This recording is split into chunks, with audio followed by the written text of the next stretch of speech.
Учењето преку интернет за учениците во гостиварскиот регион се одвива отежнато.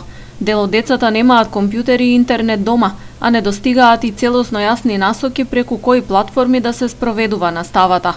Ова се оценките од состанокот меѓу локалната самоуправа на Гостивар и директорите на основните и средни училишта околу текот на онлайн часовите.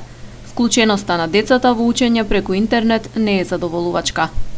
Мојата констатација од ги прашав сите колку од учениците ја следат наставата, за жал тоа е апроксимативно бројка од 40 до 60% во зависност од училиштето.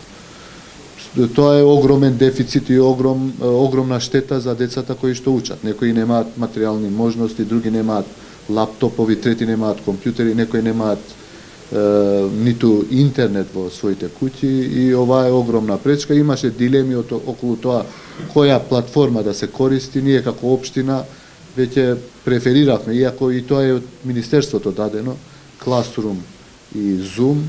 Некои училишта го користат едното, другите другото, меѓутоа сепак мислам дека наставата не се одржува така како што треба.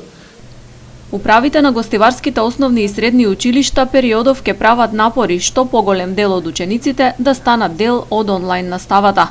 За сега останува неизвестно до кога образовните установи во земјава ќе останат затворени.